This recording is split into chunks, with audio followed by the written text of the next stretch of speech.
Welcome back to another episode of Over the Net, a Mizzou Volleyball interview series. Had a week off. Mizzou had a kind of crazy schedule, Wednesday, Friday, Sunday matches. Wasn't able to have an interview last week, but we are back and better than ever with Mizzou's Director of Operations, Emily Garrett. Emily, how are you doing today? I'm doing well. How are you doing today, Matthew? Good. Thank you for asking. So, like I said, you are the Director of Operations, a job that I feel like not everybody necessarily knows what that is. So can you just kind of describe your role for the audience and what does an average day in the life look like for you? Yeah. So in my role is a lot of behind the scenes work. So you won't see me out on the floor coaching our student athletes. Instead, you'll see me behind the scenes, sitting on the bench, shagging balls, things like that. But not giving any feedback to our student athletes. My role is really to support them as well as supporting our head coach and our assistant coaches in any sort of day-to-day operations and things like that. So it's a lot of fun. Day-to-day, things, it varies. You never know what you're going to jump into. Today is one of our off days, for example. So I'm actually working on our Oklahoma-Arkansas weekend trip, as well as my Texas trip. And then I'm prepping my Ole Miss Mississippi State trip in late November. And then I'm also working through some Thanksgiving logistics. So I'm about a month looking at, 2 weeks to a month ahead on a lot of things. We've got a couple recognitions this weekend that I've been working on with our Tiger Scholarship Fund folks as well.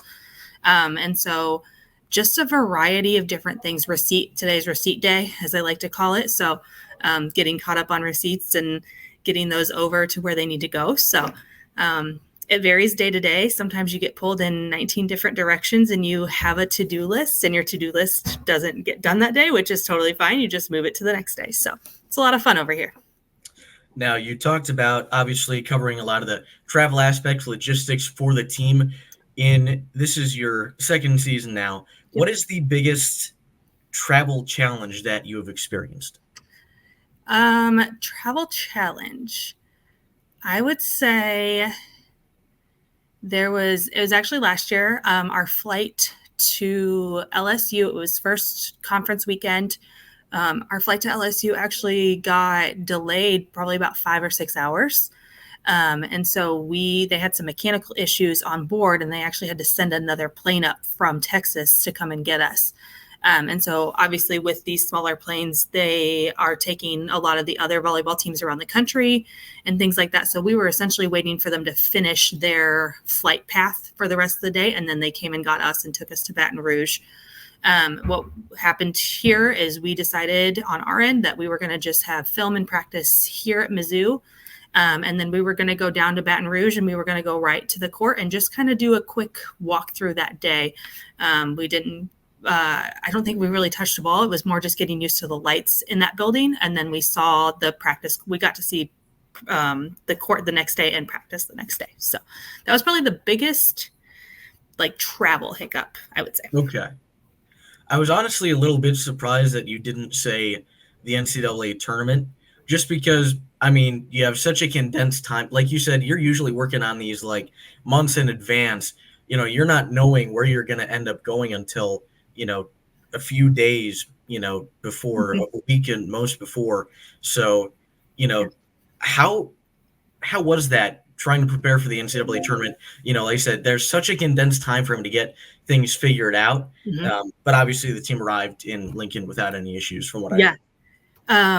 You kind of look at a lot of things, and Matthew, you do the same thing. You kind of look and you're like, we could go here. So yep. In the back of your mind, you're kind of thinking, okay, in the back of my mind, I was like, we could realistically be heading to Lincoln. And so I was prepping that. I think there was another couple close ones that we could drive to. And then I was like, otherwise they're going to send us out to the coast and that's going to be a whole nother beast with a flight. And so with that, we actually kind of had some pre-travel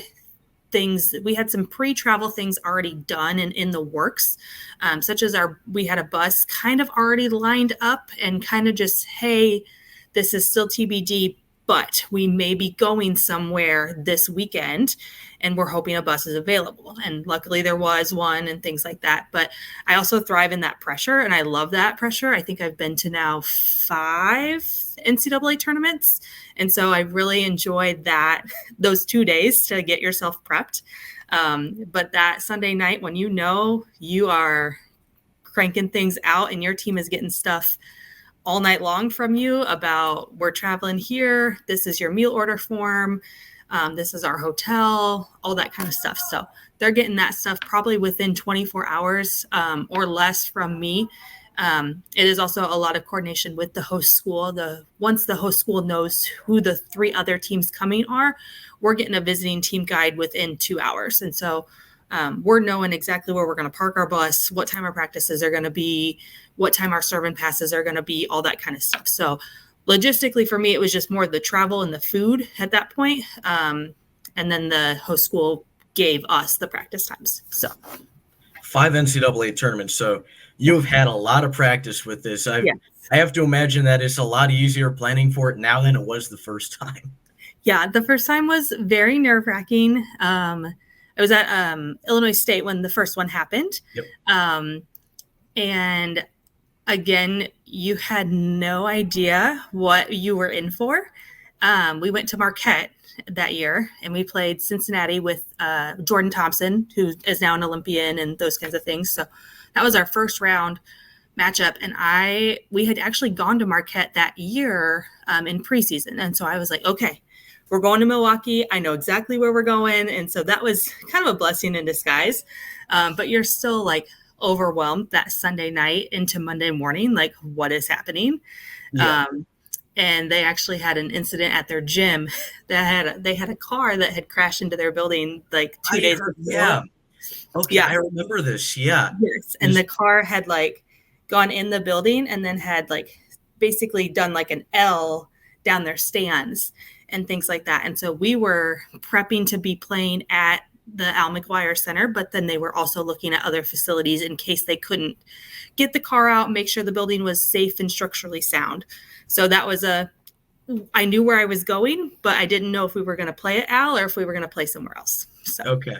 Yeah, no, I actually remember that because my father is a alum of Marquette. So I've been to my fair share of Marquette volleyball matches. And I remember hearing about that, but that's not too bad a drive. That's just like 55 to 294, and you just take that up to Milwaukee. So pretty simple to get to Lincoln too, but a little bit longer of a drive. Yeah. So you talked about a little bit of your background. You were at Illinois State for a long time, Texas Tech for one season, and then you ended up at Mizzou last year. Can you talk about how did that Mizzou job get on your radar, and then what was the process like from finding out about it to getting hired? Yeah, so that was 2023, right? Yeah, that was 2023. So, yeah. Yep. Spring 2023, maybe? Spring of 2023. Yeah. So I don't know. I remember seeing about the previous staff and how Dawn had gotten hired and things like that, and how she was kind of building her staff. And I actually reached out to a former boss of mine and said, like, hey, is it okay if I use you as a reference? I'm probably going to put my name in for Mizzou. And she said, absolutely, 100%. I don't know what happened after that, but somehow Dawn had received my phone number, and Dawn had said, hey, like, let's get on an interview and things like that. So I went into my boss at Texas Tech and said, hey, I am going to put my name in for the Mizzou director of ops position. He was also great about it. And he called Dawn as well. And it was a very, very quick turnaround, probably within 10 days of accepting the job. I did it sight unseen. So I did everything virtually, did not come on campus or anything like that. I knew of Mizzou being from Southern Iowa. My husband's from Central Illinois, all those kinds of things. I knew of Mizzou, knew what it was kind of about, knew it was in the SEC. And I was like, this is pretty cool. So I was like, an opportunity to come closer to home. And within 10 days, my dad flew down to Lubbock, Texas, moved our entire house in a U-Haul truck, and we were in Columbia, Missouri, and ready to go on the Monday after we moved. So it was a very quick turnaround for both me and my husband. He found a job right away as well. So now you're from Burlington in Iowa, I believe. Is that correct? Yep. And then obviously went to college in Illinois, worked at ISU, now at Mizzou. Yep. Was it nice to get out of that Texas summer? Yes, I do miss it's not so much the Texas summers that I miss, it's the Texas winters that I miss. Yep. Because it's like 65, 70 degrees and it's like December and you're just like, this is great. But there was a part of me that did miss the Midwest snows and ices and winter and things like that. So, but being out in the desert was a lot of fun. And, but an opportunity to come closer to home came about. And I was like, family is something we both valued and we thought it was a great opportunity. We've got family over in St. Louis as well. So to be about 2 hours from them and then 3 and 4 hours from our family was pretty important to us. Yeah. And then I actually wanted to talk about you ending up at Texas Tech because I found an article online talking about that and found it kind of interesting.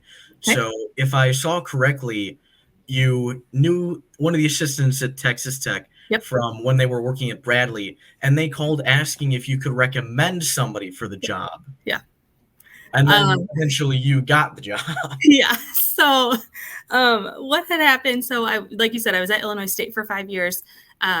My head coach boss ended up getting a really good opportunity up at Michigan State University. And it was just found that I couldn't join her at Michigan State University. And she said, we're going to put you in the best position possible, whether that's at Illinois State or somewhere else. Like, she was amazing. And she still is amazing. We still talk to this day. It's great. I love her. So, but I was like, do I stay at Illinois State? Do I not? And I actually got a text message the day after that it had been announced that the crew was going to Michigan State. And she had said, congrats on the Michigan State job. Do you have any like you said, do you have any recommendations? And I texted her back and I said, thanks. I said, I'm actually not headed up to Michigan State. I'm going to be at Illinois State. But I was like, let me think about a few other like names and stuff like that. All the ops people kind of know each other. And then I came back and I said, like, I'd be open to looking into it as well. And she was like, let me get with Tony at Texas Tech. And again, it was probably within another hour or two, I was getting a text message from Tony and we were doing interviews and things like that. So it was, again, a quick turnaround there. I think that one I had a little more time. I think I had about 12 to 14 days from the time I accepted the job until I moved down there. So just because it was a little bit further of a move and it was the first time, those kinds of things. So I'm curious about the Illinois State connection. I believe that Don Sullivan was an assistant a while ago at ISU, and now obviously worked for ISU for several years. Yep. I'm sure that you had heard of her before then, but had you ever met her before joining Mizzou?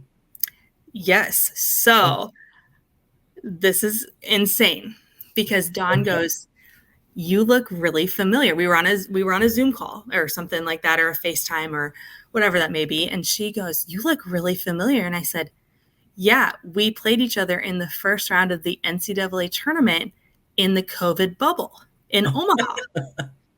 And she goes, are you serious? Like, she was like, that's where I know you from, because we were getting COVID tested right next to each other. So the teams like lined up next door to each other. There were like little barriers in between us, but you could always see the teams that were coming in to get like COVID tested and things like that. And so we played Dawn and her team, UNLV, at the NCAA tournament that year. Dawn won. So we lost. So we went home. So, but yeah, it was a really cool experience. But I had, that was the only thing I really knew about her, was that we played at Illinois State. And then she was like, oh yeah, I coached at Illinois State too. And so there's actually quite a few Illinois State connections around Mizzou, which is kind of cool that we can all say we were a Redbird at one point. So yeah. So obviously, in addition to you and Coach Sullivan, what are some of the other big connections to ISU? Yeah, so both of our strength and conditioning coaches. So Wart Cutchlow was also at Okay. Illinois State. Yep. Mariah Cook was actually at Illinois State as well in the strength and conditioning program. She worked directly with us as a volleyball program when I was there. The women's basketball staff as well has some Illinois State connections. I think Robin does, and their director of ops as well has an Illinois State connection. So. And then I think there's just a few more random like people floating around. We met a ref at LSU one night that was also an ISU Redbird, so they're everywhere, which is pretty cool. So yeah, a lot of Redbirds with tiger stripes these days. Yes. Apparently, that's actually did not know that. Yeah. So before I talk about ISU, yep.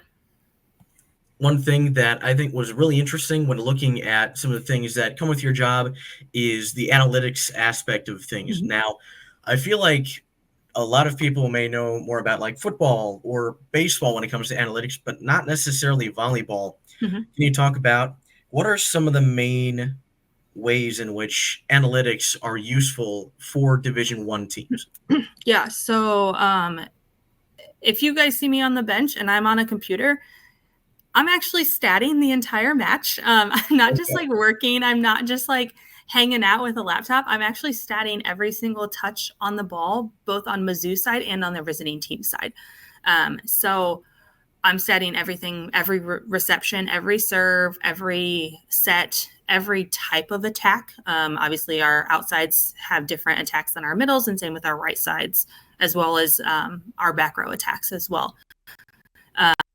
Grading those kinds of things, errors, aces, all that good stuff. What we're looking at a lot of times, we're looking at passing numbers. And so who on our team and on the other team is passing well, is not passing well, who do we need to avoid, who do we need to serve, what seams we need to serve, those kinds of things. So we're looking a lot at that stuff. We're also looking a lot at rotations. And so when we're sitting there trying to decide where we're going to start at the beginning of the match, we're looking at how we're point scoring and how we're siding out within like certain rotations. And so we're kind of playing a mind game with our opponent, I would say, and saying like, okay, the last 2 times they've started in rotation 1, but we need to start in rotation 5 because we want this person to be matched up with this person. And so it's a lot of diving into little nuances and little things to put our team in the best situation. And so we're looking at hitting percentages as well. We're looking at tendencies, who is getting set the most of our visiting team, who is getting set the most in certain rotations as well. That'll help blocking schemes for our coaches as well. Like, hey, in rotation 2, they're only really setting the middle, or they're only setting the middle and the right side. So we need to step this way, or we need to do this. So it's a lot of little intricacies that we're looking at. But I do that in practice as well. So I stat all of practice, and then I'm able to provide stats. I can provide stats in practice, but typically it's post-practice. I provide all the stats to our coaches. I can also provide a cumulative stat sheet over the course of, I just did one for the last 10 days, for example. Okay. And so coaches are looking at what have been the trends over the last 10 days with our own team. We've been home for almost 2.5 weeks now. And so that's really nice to have those days of practice to look at that kind of stuff. As well as I can do cumulative match stats. And so, like you said, we've played basically 4 games in 8 days or something like that. And so 8 or 9 days. And so looking at all 4 of those matches over time, or all 3 of those matches over time, and saying like, okay, we know this is happening here and all that kind of stuff. So it's a lot of picking it apart and just kind of picking out what's going to be the best for our team and what's going to put our coaches and our staff in the best situation to get the next win. So, yep. So one thing specifically from the match yesterday against Tennessee, mm-hmm. Coach Sullivan had talked about the strategy really to emphasize getting it to outside hitters and to mm-hmm. into Jordan Iliff on the right side. Yep. Attacking, I think she specifically said attacking their setter, Caroline Kerr. Was mm-hmm. that something that was found through analytics, through film study, or a combination? It was a combination. And so we're looking at, we watched a lot of film. The coaches watched a lot of film. I watched a little bit of film as well, just to kind of see. I was specifically looking at one rotation that I couldn't, in my stat sheet, it wasn't adding up for me. And so I watched probably 4 matches of just one specific rotation. And I just kept watching it on a loop to try to figure out kind of who they were setting and things like that and who they were going after. I know Don emphasized and we did it all practice, high hands, the outsides hand, those kinds of things. But that was found, a lot of it was found through the film study, but a little bit of it was analytics as well, in match especially. Okay. Yeah. And then for people who are more interested in the subject, Mm-hmm. Are there any sites out there that are really good for public information with volleyball analytics? Yeah, so I look at I actually look at the SEC volleyball statistics as well. That has all the public information that's up to date as of this. I looked at it this morning actually, so that's up to date as of October 14th. They update it nightly, I think, or even the next day. So it is up to date, and you can see everything. Assists, you can see where each team is standing. I think we're top in hitting percentage when I looked this morning.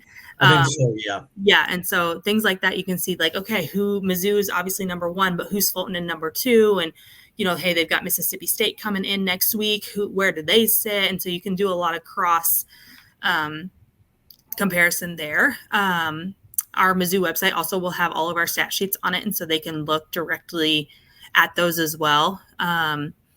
They can dive into there's some free trials out there of Data Volley and Volley Station that they can utilize, but that's more in match. That's the stuff we use in match. Those are some big ones off the top of my head right now. So the NCAA website also has a lot of that stuff as well. You can see kind of where we're sitting. And then Avid Volley on Twitter, they also have been posting quite a bit. I saw one today about first ball offense and things like that. That one got posted. And then like top right sides, I think Jordan Iliff was sitting up there at one point. I think Maya was sitting in a defensive 1-2. Yep.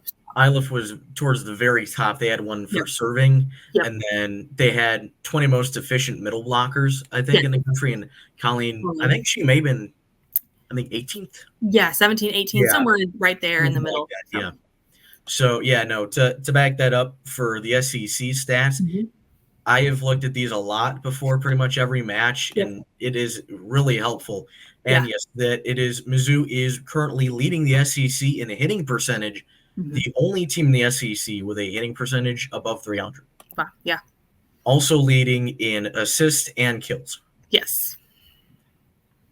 Some of the second in aces as well. So you can learn a lot about the different teams through these stats. And let's see. It makes sense that Mizzou is second in aces when you have Jordan Iliff, of course. Yeah, right.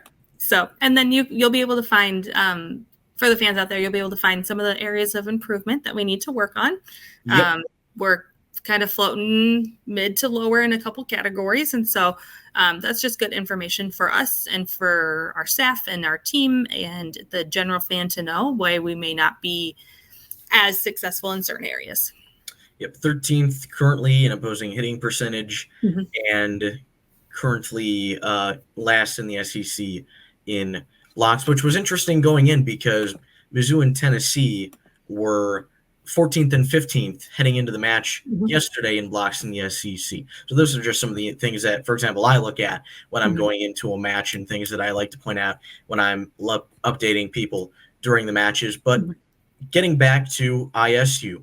So you worked there for, I believe, 5 seasons as the director of operations, but you were actually getting your master's degree at the beginning of your time. You were it was a graduate assistant director of ops for men's golf for a season 2016, and then for volleyball 2017 to 2021.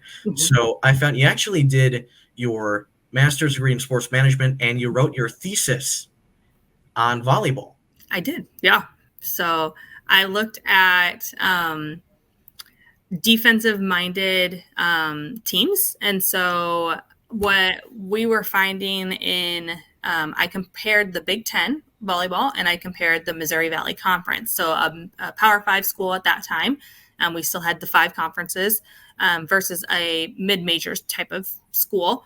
I compared what was happening in defensively in the Valley and then defensively in the Big Ten. And what was found was that in the Valley, there were a lot more digs per set and not as many kills per set.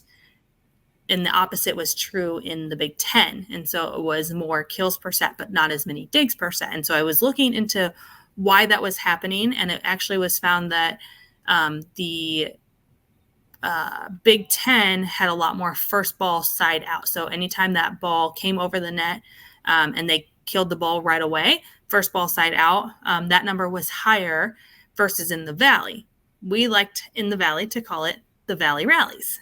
And so the reason that our liberos and our defensive specialists were getting 14 digs per set is because we were just keeping balls in play, keeping balls up and those kinds of things. So it was very interesting just to kind of see why they were falling that way and things like that. And so now being in a Power 5, 4, 4.2, whatever we're going to call it, it's interesting now to see not as many Valley rallies. So yeah, and then so I want to read, this is from the abstract I found on the Illinois State website. Yes. It said, it is hypothesized that the number of digs and blocks per set will play a significant role on the conference championship side of this analysis. But when it comes to the NCAA championships, it is hypothesized that the offensive-minded teams will take over.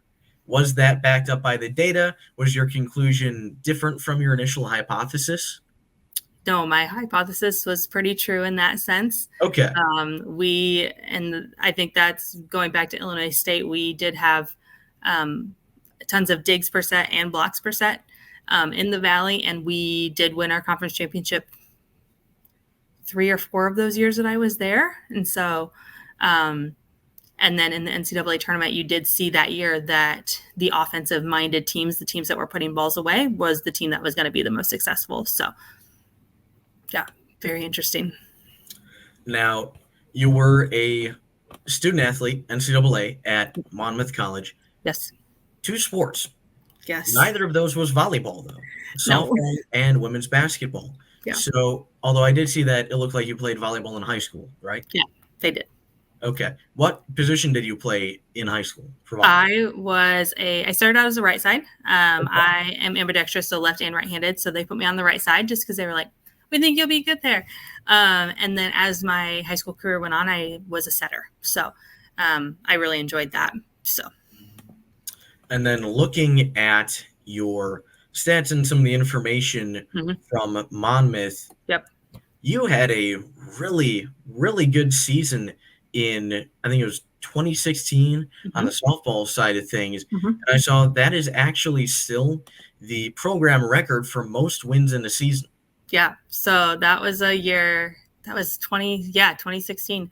That year was the year we went to we didn't make it to the NCAA tournament. We made it to our conference championship that year. Obviously NCAA tournaments in D3 are there's not as many teams and things like that. And so if you don't win your conference championship, you're probably not a bubble team in the NCAA D3. So, but we actually won game 1 of the championship, and then we lost the next 2. But that year was probably my favorite year to play. It was my senior year, those kinds of things. It was just a lot of fun in general. There were really nothing holding me back, if that makes sense. Like I knew I wasn't in D3, you're not going to be a pro. And so it was just kind of go out and hit the ball, have a lot of fun, and whatever happens, happens. And it was pretty cool to be part of the team with the most wins on record. So. And then I did see that you did stay involved in the volleyball side of things, though, assisting the coaching staff with some operations things. Yeah. So was going into this field always the plan for you, or did you kind of gain initial interest from that job? Matthew, I'm going to be honest, I fell into it. Okay. Okay. So I actually started out as a physical education major. I wanted to be a PE teacher through and through. That is what I was destined to do. I got into the classroom and I said, no, thank you. I am good. I'm good here. I don't want to do this. Then I was like, I'm going to go on the medical side of this, of sport. And so I'm going to go into athletic training, physical therapy, maybe orthopedics, something medical. I took a biology class and I said, absolutely not. And then I was stuck and I went into my advisors and I was like, I have no idea what I'm doing.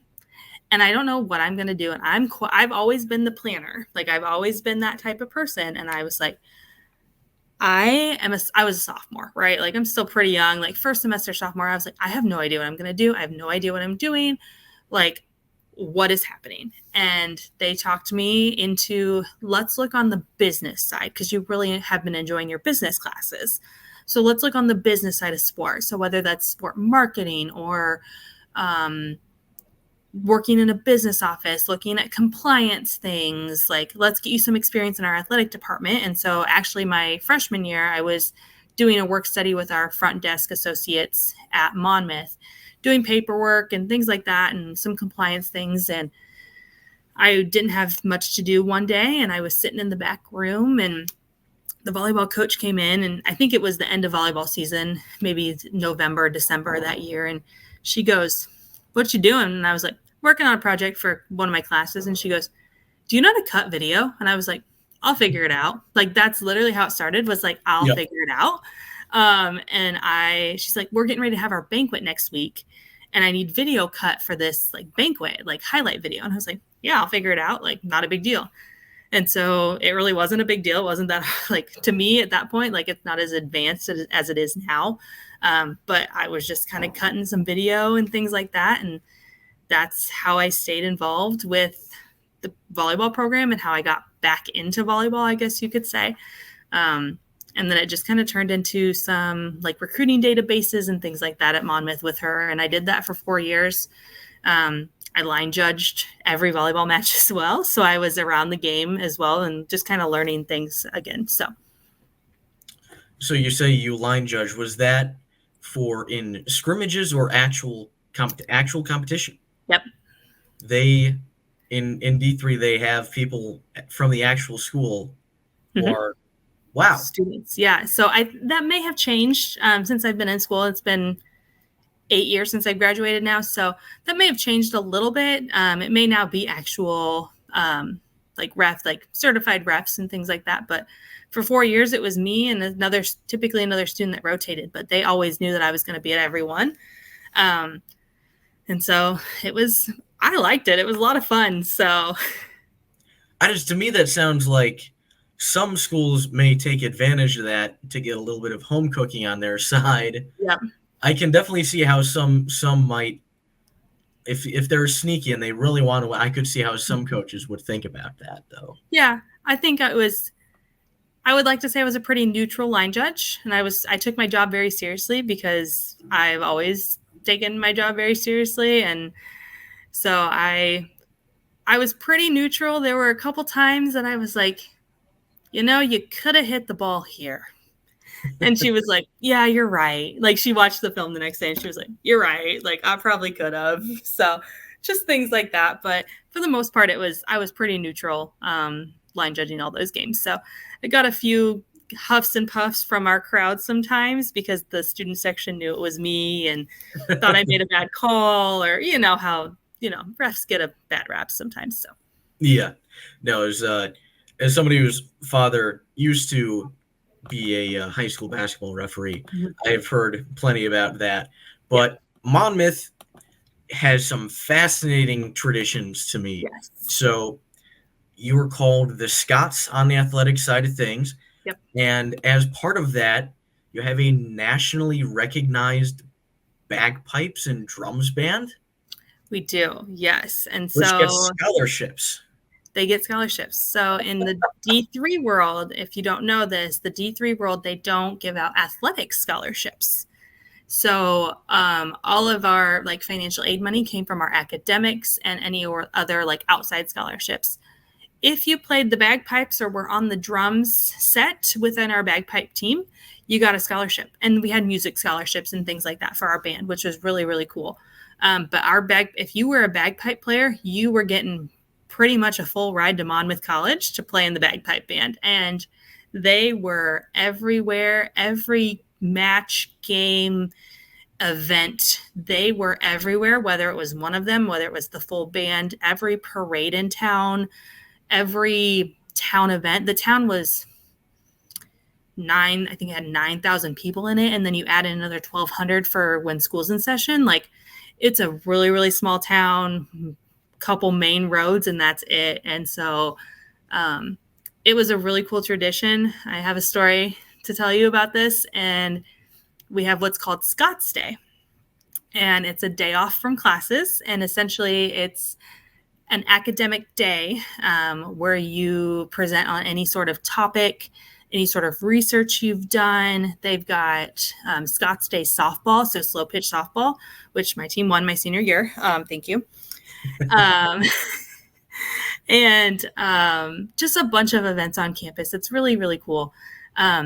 I lived on the first floor, actually, my junior year, right by the door to the building. And it's like probably 4:30 in the morning. Uh-oh. We're all asleep at this point. We're like, someone is like knocking, banging on our window. And we're like, we know it's Scott's Day tomorrow. Like, we know it's Scott's Day in the morning. We're like, what is happening?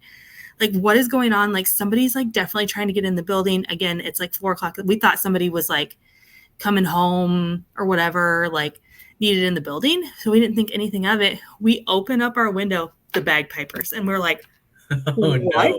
They walk through your dorm at like 5:30 in the morning to wake you up. And so they're like getting prepped in like the dorm, walking every floor, every room, knocking on the doors. It is so cool. But you're like, it's 5:30. Like, please don't. I would not be happy. Yeah, but it was a lot of fun, and it was really, really cool. It was really unique and things like that. So the bagpipers they're pretty cool, and you hear them like even to this day. When you hear them, you're like, did you go to Monmouth? Like, so.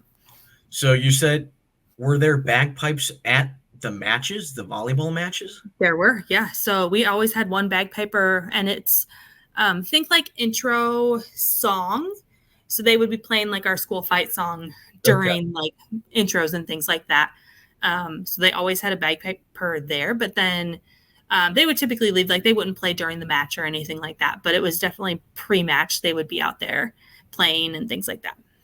I just had the nightmare vision in my mind of an entire band of bagpipers in a small indoor arena. I feel like that is a textbook recipe for a migraine headache right there. So I'm very glad to hear it was only just one, not a large group of them. Yeah. But the other interesting thing, and this is what I want to wrap up with, is talking about Monmouth has one of the most historic rivalries in collegiate athletics with Knox College, where, fun fact for the audience, my uncle went, so I was very interested to read about this, and started in 1888.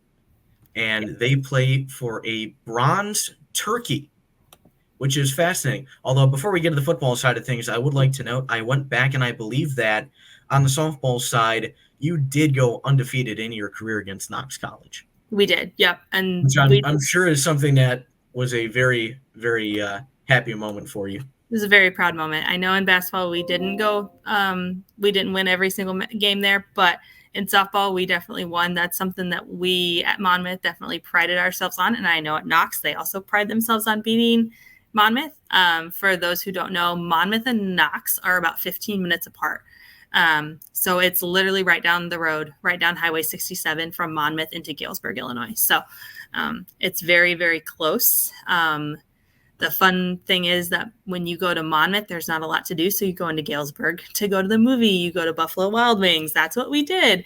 And so it was very interesting that we still went into Galesburg, even though it was Knox. So, yeah.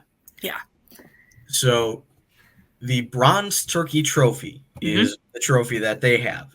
Yep. But there is not just one trophy, because in this rivalry, as I've read, there is a long history of students from the two schools stealing the trophy, and the trophy has gone missing for as long as a decade. And so they created a duplicate trophy, Yep. a body double turkey, which is the one that is put on display in the winning school, Yep. while the original, the actual bronze turkey, is at an undisclosed location. Yeah. So we have no clue where this is, where it's been. Again, I graduated 8 years ago, so it's been gone since at least my freshman year of college. No clue where that turkey is, where it could be anything. It's probably somewhere in between Monmouth and Galesburg, to be honest. Or it's somebody took it home and just has it as a keepsake forever. So we'll see where maybe it'll pop up one day again in 20 years or something like that. So, but yeah, that's a really cool tradition. I do think last I knew that the bronze turkey was at Monmouth College. So they play it every Thanksgiving or right around Thanksgiving weekend.